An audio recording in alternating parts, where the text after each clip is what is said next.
currently very casually juggling around 4 different lives: a full-time postgraduate degree and the assignments that tag along with that, a part-time job where I work in the evenings, a marketing internship which I work on in the mornings, work that comes along with it, which is like very ongoing because it doesn't really end there. Along with that, this content channel. So if you look at my content calendar, it looks like a cry for help.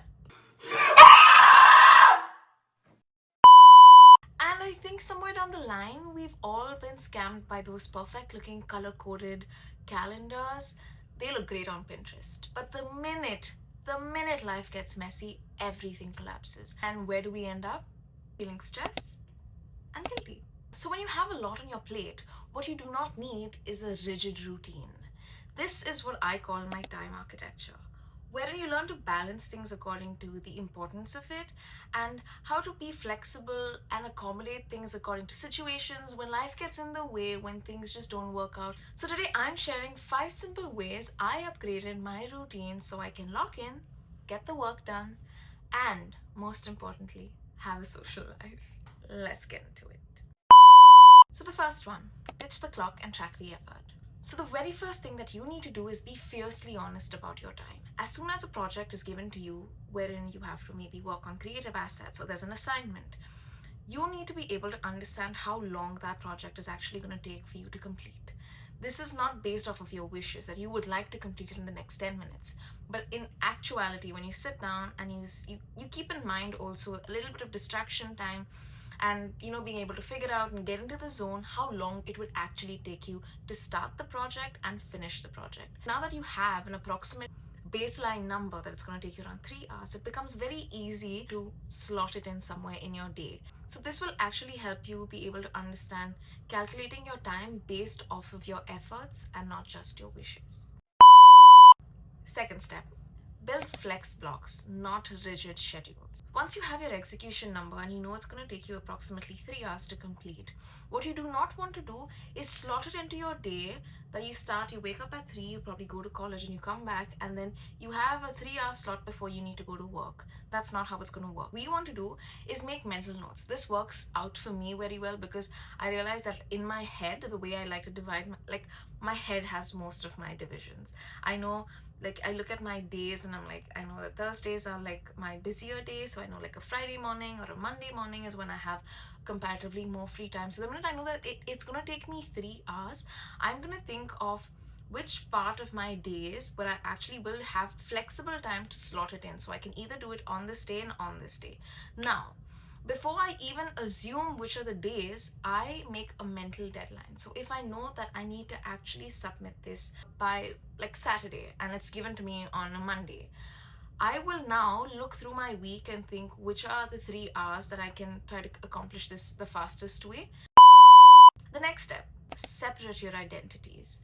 I'm currently pursuing a postgraduate degree, which means I actually have to go to class and I attend classes, I have classwork, I have homework, I have group work, I have assignments, and I have exams. Once I'm done with that, I go to work and I work a part-time job, which is an average of 6 hours. By the time I'm done with that day, I've not been able to actually come home and finish any of my other work. The next morning, I have my internship. So if I have my internship, that takes me another 6 hours. I come back. If I have my part-time job scheduled for that day, then I go back to my job. So you can imagine it's a lot of ups and downs and everything's happening together. But the one thing that I've realized for me is to be able to just completely separate each of my identities. When I'm in my college, I focus just on that work. When I'm at work, when I'm at my part-time job, I focus on what I'm doing there. When I'm at my internship, it gets 100% of my focus. And when I'm doing my content work, it gets my full attention. To be able to build very rigid walls, so when you're at work, you only think of work. When you're in college, you only think about college. The only time there's going to be a merge is when you're sitting down in your free time to complete work that you have pending from different spaces. That is the only time there's going to be a little bit of a blend. But if you let your work bleed into your other job, it's just going to affect your performance. Want to stay on top of your goals, you need to always have a budget for spontaneous plans. What is a life that you're living just trying to hustle and be on top of everything when you're not really having a good time with your friends? If you feel like you have the time slot to actually be able to complete this work in the next day or maybe once you're back, you have every reason to go, and you'll be happy, you'll have a good time, and you'll get your work completed.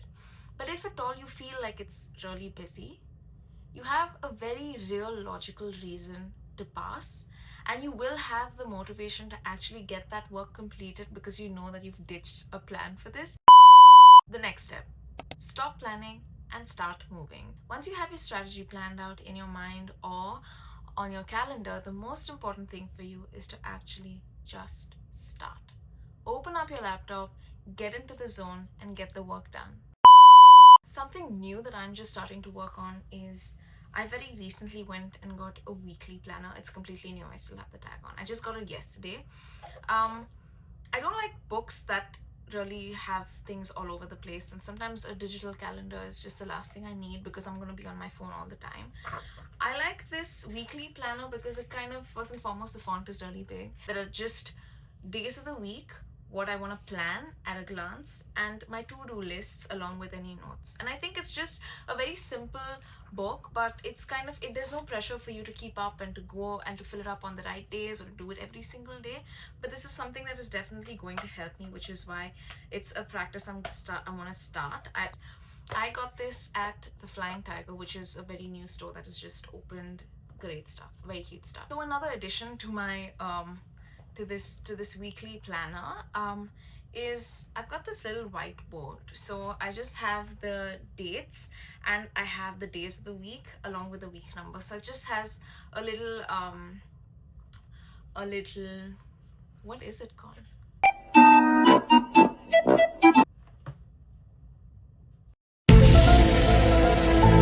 A whiteboard marker. It has a little whiteboard marker with an eraser. I think it's super cute. I got this from Flying Tiger as well, and it has magnetic straps so you can just like stick it onto your fridge. I just like to keep it standing in my bedroom. What I do here is I use this purely just for my work shifts because I get my schedule bi-weekly and it's very difficult for me to manage. Sometimes when I just come in and I'm like, if someone asks me, are you working tomorrow? I don't want to have to open my phone. I can just have it in my bedroom, just in my house. But I have a schedule on my phone, so obviously it's different. But having it physically written somewhere, I think it's really helpful. And I've just used this purely for my work currently and my internship. But my internship is a little lighter, so I've just focused here more on just my work schedule for this week.